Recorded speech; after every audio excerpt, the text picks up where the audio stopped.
waaw ñu ngi lay fay sëñ bi. voilà man maa ngi tudd Ousmane Mané Ngom. voilà maa ngi tudd Ousmane Mané Ngom nekk inspecteur de la jeunesse et des sports en même temps nekk chef de service départemental de la jeunesse de Dakar directeur du CEDEPS. ok tey ñu ngi xam rek lan moo waraloon sa teewaay tey ci waxtaan. waaw tey suñu teewaay fii si siège IMCA branche des Parcelles Assainies mooy dañoo ñëwoon doon organiser benn causerie débat di waxtaan si cohésion sociale ak dialogue interculturel. donc ñu am benn partenaire bi nga xam ne ni tey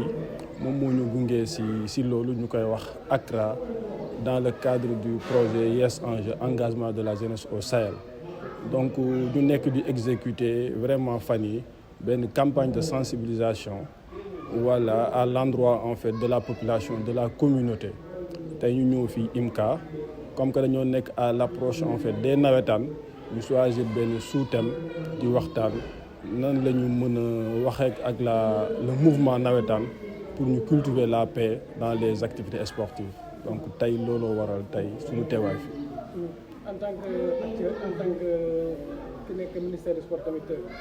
yan taxawaay yan fekkee la jëm accompagner ñi nga xam ne ñoom ñooy organisateurs yi mooy waa zone yi pour ñu mën a jouer nawetaan boo xam ne bu mën a du ñàkk violence sax mais bu bëri comme ni ñu koy coowee chaque année. Effectivement sport dafa nekk en fait un vecteur de paix mais aussi un vecteur de cohésion sociale donc si kaw loolu nouvelle autorité yi par rapport ak mouvement nawetaan dafa am benn réforme boo xamante ni dañ ko engagé ànd koog ak waa nawetaan pour su ko defee compétition nawetaan yi par rapport à la durée mais aussi par rapport ak activités yi nga xam ne ni war nañ ko def mu nekk activité yoo xamante ni dañ koy tënk si benn délai bi nga xam ne ni du génn en fait ba dem dugg si si année scolaire bi donc loolu ay mesures yi nga xam ne ni état bi jël na ko ànd si ak waa nawetaan pour compétition yi mun a dérouler si jàmm jooju nag voilà ñu si woo en fait tous les acteurs du mouvement nawetaan parce que nawetaan comme ni ñu ko waxee dafa nekk en fait mouvement boo xamante ne ni ça draine beaucoup de monde ça draine des énergies donc énergie yooyu nag war nañu mun a canaliser waxtaan ak ñoom de ce fait compétition yi nga xam ne ni tey jii moom mooy am entre les ASC mu dérouler en fait dans la paix mais aussi dans la cohésion sociale. mesures yooyu nga xam ne état bi jël na ko parce que fas yéene nañ ci accompagner gars yi parce que gis nañ ni dañ ko jël ci ñetti weer te nawetaan bu amee benn violence rek da ngay gis des fois ñu ne préfet bi arrêté na nawetaan bi fii 10 jours 15 jours est-ce que xalaatoo tamit ren bu loolu amee dina gàllankoor date bi nga xam ne moom la état bi tënk ko. waaw lépp si waxtaan la parce que tamit état dafa am en fait lu ñu naan en fait le garant de la sécurité publique parce que su ñu gisee des activités yoo xamante ne parfois dafay menacer la paix wala la cohésion sociale état am na sañ-sañ jël ay ndogal pour mun a gérer loolu donc état foofu la taxawee donc maintenant nag c'est aux acteurs voilà en fait du mouvement nawetaan ñu jël décision yooyu xool nan lañ koy appliquer ba nga xam ni tey dinañ mën a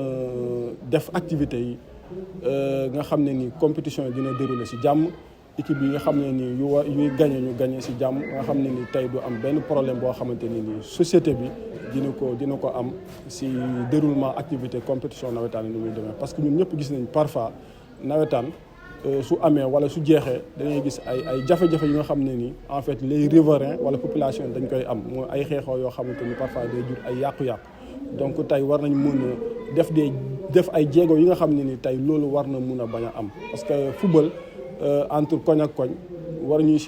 vraiment warul mun a am ay yàqu-yàqu wala ay nit di si xeex ba di jur ay gaañu-gaañu donc loolu sport vraiment son rôle principal mooy jàmm la solidarité la paix le respect sport valeurs yooyu lay véhiculer. waaw di am contentement vraiment di remercier le projet bi nga xam ne ni tey moom moo ñu permis ñu ñëw fii mais aussi di remercier vraiment IMCA bi nga xam ne ni tey moom moo ñu dalal fii IMCA nekk en fait un collaborateur dynamique ñu ànd ak ñoom di liggéey sur des actions yoo xam te ni dafay impacter la communauté mais en particulier la jeunesse merci. waaw ñu ngi lay fay bu baax a baax sang bi. nga baal ñu présenté wu. waaw asalaamaaleykum maa ngi tudd Ama Gueye Kane nekk animateur terrain ci projet bu ñuy wax Yes Enjeu wala engagement de la jeunesse au Sahel teew fii ci Parcelles Assainies représenté fi le coordinateur technique pour une activité de causerie. Merci. tey ñu bëgg a xam tey lan moo waral seen teewaay waa YES-ANGE ci waxtaan bi nga xam ne moom la waa IMCA def tey. waaw waxtaan bi nga xamante ne tey IMCA mu ngi koy def dafay dugg ci activités yi nga xamante ne le projet YES-ANGE engagement de la jeunesse kuréel bi nga xamante ne moom moo koy doxal nekk ACRA nekk une organisation italienne nekk fii Sénégal depuis 1984 moo nekk ci benn campagne de sensibilisation boo xamante ne dafa am ay activités yu ñuy dérouler ci biir lu mel ni émission rajo lu mel ni causerie mais aussi lu mel ni des caravanes de sensibilisation ñu koy doxal ci département bu Tëngéej ak bu Pikine mais également fii ci Dakar tey nag causerie bi nga xamante ne ñu ngi koy def dafay dugg ci benn thématique bu ñuy wax cohésion sociale et dialogue interculturel ñu ñëw fii ci IMCA di ko fi doxalee mu am sous thématique bi mu nekk la paix dans les compétitions sportives wala jàmm ci biir nawetaan. tey ñu gis ni nawetaan bi bëri na violence en tant que jeune en tant que acteur de développement lan moo waral indi nawetaan bi yow pour yow ci biir stade bi. waaw li ñu mën a wax ci violence bëri na ndax yaakaar naa loolu moo nekk essence su campagne bi que dañoo jël thème spécifique comme nawetaan rek mais violence dafa bëri te lu nit mën a am jàmm moo ko gën te li ñu gis ne moo nekk di indi violence ci nawetaan lu ëpp dafay jóge ci cadre rivalité entre ñaari équipe yi nga xamante ne souvent dañoo jegentoo wala mu nekk lu ñuy wax ay match derby loolu nag ñi nga xamante ne ñoom ñoo ëpp luñ ci indi coow mooy ñi nga xamante ne mooy jeunesse bi alors que jeunesse bi ñoom dañoo war a nekk benn vecteur de paix benn vecteur pour la cohésion sociale mais à travers les navétanes mooy lan navétane dafa war a fédérer ndaxte dañ war a bàyyi xel leen mooy que benn équipe kese mënul jouer compétition il faut que yeneen équipe am pour que ñu mën a tuddee compétition comme tey yow kooku au lieu que mu nekk sa adversaire dafa war a nekk sa partenaire ndax à travers moom yow si ngay mën a exercer li nga xamante ne moom mooy li nga bëgg a def mu nekk football. comme donc li ñuy wax mooy que jeunesse bi ñu gën a conscient xam ne la paix dafa nekk benn facteur de développement te mën nañ wax sax ne sans la paix développement mënul am. merci. waa YES-ANGE yan matuwaay la ñu fas yéene taxawee jàppale lu mel ni sport bi ba jàmm wala paix mën a dellu soit ci sax. waaw yaakaar naa déjà le projet engagement de la jeunesse mu ñu koy tibbee YES-ANGE ci loolu la nekk mën naa ne liñ nekk di def tey nii si ça rentre dans ce cadre mu nekk woote waxtaan si ñi nga xamante ne ñoom ñooy les présidents de zone. ñi nga xamante ne ñoom ñooy les présidents d'ASC li nga xamante ne moom mooy délégué de quartier yi également taxaw nañ fi mais ñi nga xamante ne ñoom lañ tuddee les sages nga xam ne ñoom ñoo ëmb kuréelu nawetaan ndax dérivé yi nga xamante ne gis nañ ko ci lépp mu nekk mobilisation sociale wala cohésion bi nga xamante ne nawetaan moo ko mën am ñi ko mën a porter moom la ñuy owee les autorités locales wala les personnes ressources moo tax tey YES-ANGE ci projet ACRA ci projet YES-ANGE bi nga xamante ne moo ngi koy def ci la convier ñooñu tey ci causerie bi nga xamante ne waxtaanu weccoo xalaat la ku nekk mën a sotti sa xalaat ci yan jéego lañ mën a taxaw ba li nga xamante ne moom mooy jàmm mu am ci nawetaan te gis nañ ne ay idées yu rafet génn na fi lu mel ni mettre en place des commissions yi nga xamante ne ñoom ñooy chargé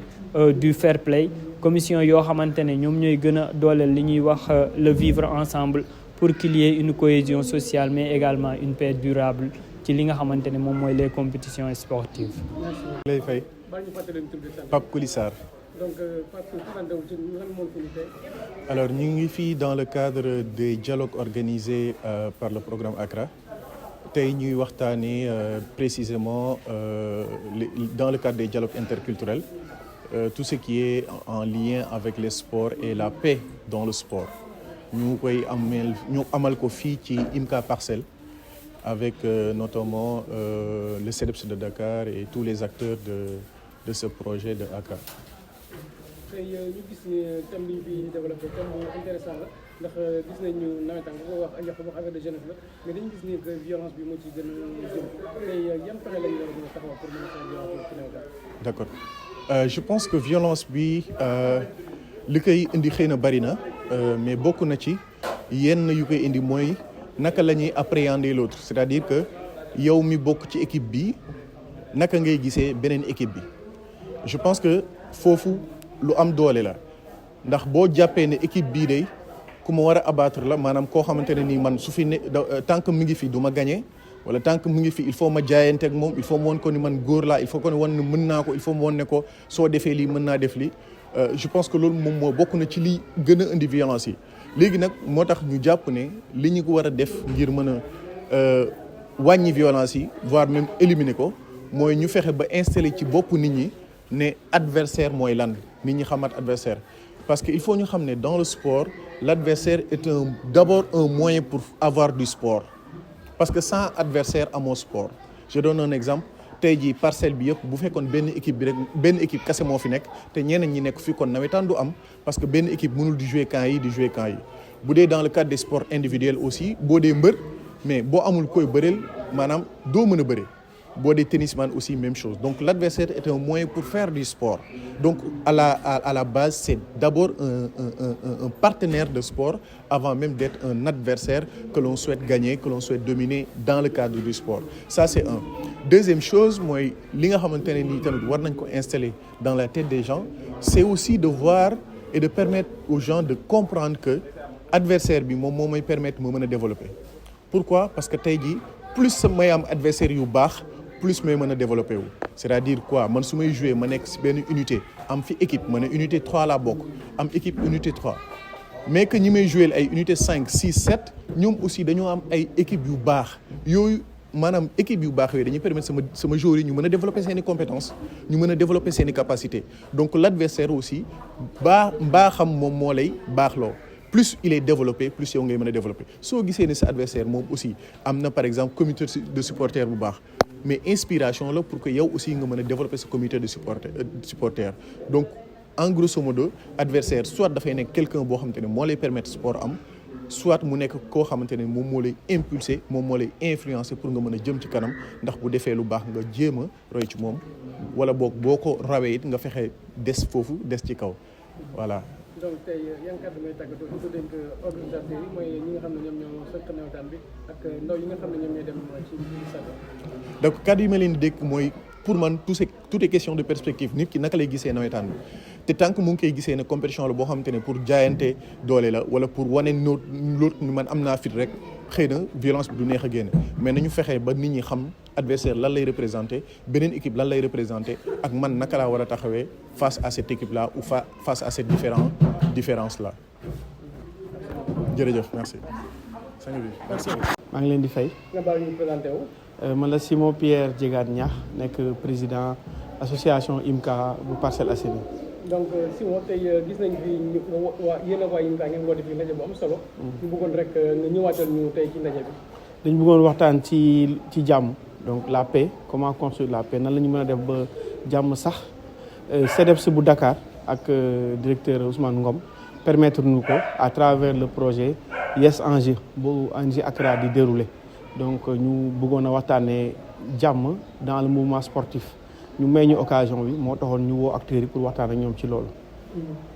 donc gis nañ ni thème bi ngeen laal thème bu am solo la ndax mënoo wax dara sans paix donc paix bu amee ci la lépp di am te gis nañ ñi ngi jëm ci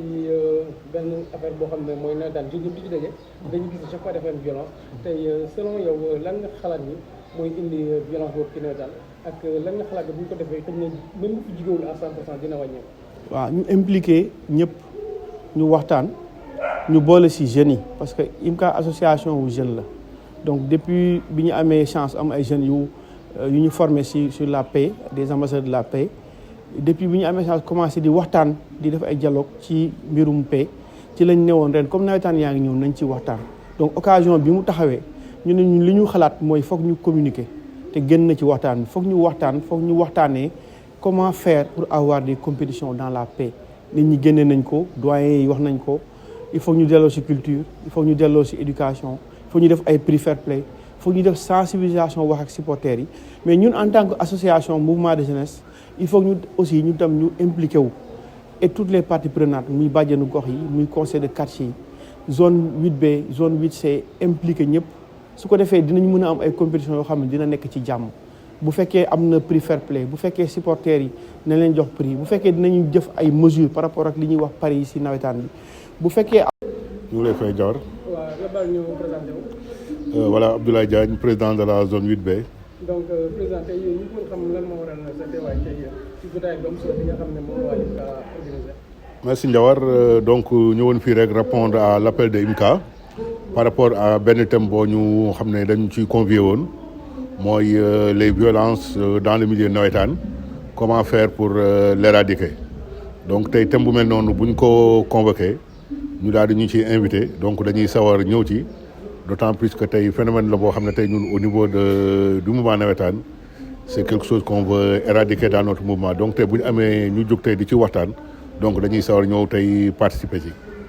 donc gis nañ ni nawetaan bi yàgg na am violence yu bëri donc en tant que président de zone tey yan mesures ngeen jël pour fexe ba nawetaan du am violence ak tey seen xalaat yéen lan mooy indi violence ci biir nawetaan bi. Voilà merci Ndiawar encore comme ni ma ko waxee rek tout à l'heure dans mon intervention donc tey phénomène violence bi c' est pas quelque chose qui est spécifique au mouvement nawetaan tey dans notre société c' est quelque chose boo xam ne qui gangrène notre société. Ce que je disais tout à l'heure, est-ce qu'il n'y a pas lieu même au niveau du pays d'organiser des assises sur la violence au niveau des jeunes? Parce que tey milieu boo dem sur le milieu dans le domaine politique ci arène bi ci école yi fépp c'est un phénomène boo xam ne que nous faisons face donc du loo xam ne tey nawetaan rek la tey au niveau des zones li nga xam ne tey xalaat nañ ko mooy tey balaa nawetaan di tàmbali on fera tout pour faire le tour des ASC rencontrer les comités de supporters waxtaan ak ñoom xamale leen lii nii tey foo la agréé donc benn coupe la ñuy teg il y a 17 ASC benn équipe rek ko mën a jël et bu boobaa aussi tamit les autres ASC n'auront pas démérité te xam na aussi tamit on peut faire une bonne saison de nawetaan sans pour autant être champion zonal parce que ci biir koñ bi mun nga fa def yeneen activité yoo xam ne vraiment képp ku ñëw ci koñ bi dina xam ne ñii nii tey ils ont fait une bonne saison et pourtant ils n'ont pas pris la coupe par des activités de développement par des autres activités yoo xam ne yaa ngi koy def ci biir koñ bi organiser des journées de set setal organiser des cours de vacances pour les jeunes regrouper les jeunes les former tout ça aussi tamit ce sont des activités qu'on peut mener donc tey au finish le bilan de l'ASC peut être positif sans pour autant que tey mu ànd ak coupe donc du jël coupe rek moo tax ñu ne tey équipe bii tey réussir na saison am coupe bi c' est benn teg lu ñu ci teg la rek mais c' est pas une fin en soi tey dans le mouvement tey mun nga réussir sa saison sans pour autant aussi tamit jël coupe bi comme tey aussi tamit pour lutter contre la violence ni ñu koy waxee tey peut-être qu'on aura à rencontrer toutes les ASC l' essentiel que mooy que toutes les ASC qui se feront remarquer par leur bon comportement seront récompensées par la zone mais aussi tamit on n'hésitera pas ça moom je ne pèse mes mots à sanctionner les équipes aussi tamit trouble faites yoo xam ne tey dañuy ñëw pour yàq te li ñuy def parce que tamit du ñu bàyyi tey comme ñëpp xam nañ ne tey nawetaan fi mu toll que des ASC ñëw investir des millions si pour avoir une très bonne saison benn ASC jóge fale par son comportement irresponsable yàqate lépp ñu daal di koy arrêté tey pour nga daal di porter préjudice toute une population loolu duñ ko may benn ASC les ASC qui se feront bien remarquer par leur bon comportement seront récompensés mais aussi tamit les ASC qui auront des comportements pas adéquats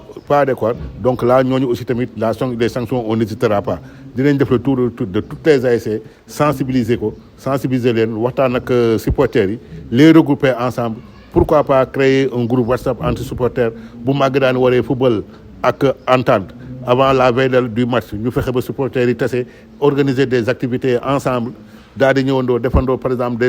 des manifestations lucratives ensemble entre Magadan tey case bi ak entente ñi nga xam ne ñoo bokk poul xëy na yooyu ça va raffermir les liens entre les différentes ASC ba xëy na bu ñu tasee stade bu jour match bi tey violence du fa am. ñu dugg ci nawetaan rek gis nañu réforme bi nga xam ne moom la autorité étatique yi jël tënk nawetaan ci 3 mois ak réforme yi nga xam ne moom la ODCAV génne ndax loolu tey fas yéene ngeen accompagner ñun ci loolu ñu wax. voilà comme ni ñu ko waxee donc tey moom dafa am loo xam ne xam nga nawetaan moom li muy tëddee bu la dara tënkee rek venant d'en haut rek tu ne peux que exécuter léegi aussi tamit on a un délai un timing boo xam ne qui s'arrête au 15 octobre on fera tout au niveau des 3 zones muy zone 8B zone 8C ak zone 8A yi nga xam ne ñooy football fii ci stade bi pour respecter le délai ce sera un peu difficile mais yàlla bu ñu jàppalee rek ak ni ñu defalee calendrier bi yàlla mun na def incha allah on va terminer à temps mooy que d'ici avant le 15 octobre que toutes les zones auront à terminer jouer leur finale ci jàmm. Votre dernier mot, président. waaw xanaa encore rek di remercier waa IMCA pour cette invitation et di compter durant toutes les activités qu'on aura à faire au niveau des 2 zones que ñu doon suñu partenaire accompagner ñu pour que bu ñu au terme des nawetaan bu ñu naan tey les zones qui se sont beaucoup fait remarquer par leur bon comportement les ASC des parcelles daal di ciy bokk de par leur fair play. maa ngi lay nuyu Ndiawar waaw man la Bayrena Gomis nekk président de la zone 8C des Parcelles Assainies. bon sama teewaay li ko waraloon mooy waa IMCA dañ amoon benn thème benn causerie boo xam ne dañ ko waroon def donc sous le thème de la cohésion sociale et l'interculturel. donc mu nekk thème boo xam ne pratiquement dafa xaw a touché wala pratiquement mën naa wax ne zones yi plus particulièrement les ASC. donc ça parle surtout ci li nga xam ne mooy laal violence donc ñu jëm ci nawetaan mu nekk benn thème boo xam ne parce que c'est thème la boo xam ne daf ñu concerne ñun principalement. tey ñu bëgg a xam ne nawetaan bi waroon na violence tey ak mesure yi nga xam ne moom la état bi jël pour accompagner leen yooyu nawetaan dañ koy def ci 3 mois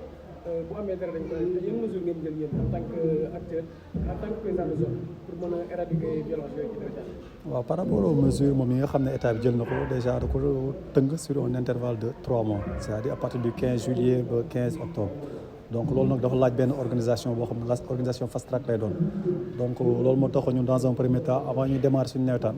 dañ ne woon nañ dem rencontrer toutes les ASC sans exception ñu toog ñu waxtaan li nga xam ne moo ëmb déjà mooy nawetaan bi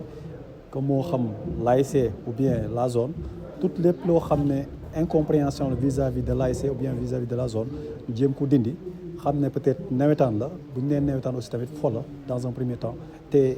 le fair play surtout moo ñuy réunir donc football mooy boole ay nit donc ñu war a xam ne ci cadre boobu lañ ko war a footballee quoi. lan nga xalaat ni mooy indi nawetaan ci biir nawetaan violence bi. waaw lan mooy indi violence ci biir nawetaan bon nawetaan bi violence bi li koy indi ci nawetaan yi pour man facteur yu bari la. bon premier facteur bi mën naa ne facteur bi manque de communication des ASC peut-être vis-à-vis peut-être de la zone beneen bi aussi tamit mooy peut-être derby yi ñu jéem a xool nu ñu atténuer derby yi parce que derby yi aussi tamit nit ñi dañ koy dund à fond te bu yàggee loolu day indi violence te bu ñu nee derby c'est entre 2 ASC boo xam ne tali moo leen séparé donc loolu aussi tamit mën na nekk facteur yoo xam ne day indi tamit violence donc loolu dafay baax aussi tamit ci genre yooyu aussi tamit ñu def ci ay sensibilisation ci côté wàll yooyu noonu beneen bi aussi tamit mën naa ne pari foot yi ASC yi pratiquement du mën a sax ASC parce que ASC dañuy préparer seen match investir dem seen xaalis mais da ngay si yenn supporters yi yokk ñu ñëw jàppale ASC bi ñu préfère génne seen xaalis dem yóbbu ko pari foot donc dañ koy dem parier bu ñu leen perte nag voilà bienvenue la violence. tey yan matukaay ngeen fas yéene jël pour violence boobu wàññeeku bu baax ci nawetaan. bon matuwaay yi comme ni ma ko waxee rek mooy dans un premier temps dem waxtaan ak ASC yi à travers leurs supporters xamal leen nag nawetaan bi ñu nekk aussi tamit nawetaanu fair play la. pari foot bi moom mën na bañ a ñàkk parce que bu ñu demee ba dugg rek pratiquement mooy indi lu bëri te def naa ne nawetaan comme ni ma ko waxee sama njëlbéenu propos facteur de cohésion la war a nekk loo xam daf ñuy boole mais waruñu diviser. donc bu ñu diviser rek toujours day indi ay problème te problème yooyu mooy dafa indi ay violence quoi donc dans un premier temps ñun loolu lañ prévoir woon dem waxtaan ak surtout ASC yi par rapport ak li nga xam ne moo ñu boole muy nawetaan xool naka lañ koy organiser pour ñun ñëpp ku ci nekk maintenant ñëw indi ci sa touche indi ci ba ci sa waar aussi. bon sama dernier mot peut-être di remercier aussi waa IMCA yi nga xam ne tey ñoom ñoo ñu invité ci causerie bi parce que def naa ne causerie bu am solo la parce que dafay toucher surtout la culture donc ñun parce que dañ boo nee ASC association sportive et culture même nous au niveau de la zone 8C sax prévoir nañ sax toucher aspect culture boobu noonu parce que bëggoon nañu aussi tamit organiser ay troupes théâtrales au niveau de chaque ASC à partir de là nag ñu jël benn jour boo xam ne en collaboration avec waa Riir Tribunal donc ñoom ak PA surtout bon damay am d'habitude naan Riir Tribunal mais ak PA la mooy association bi nga xam ne moo nekk Parcelles yi culture artistes culturels yi nga xam ne mu nekk Parcelles ñoom ñooy nekk président de jury ñoom ñooy ñëw jël benn jour ASC bu nekk da ngay ñëw présenter sous un thème bi nag maintenant reste à déterminer ban thème lay doon ñu développer ko xool kenn ku ci nekk da ngay def sa prestation à part là ñu jéem a xam kan mooy ASC championne par rapport à la culture quoi voilà merci beaucoup.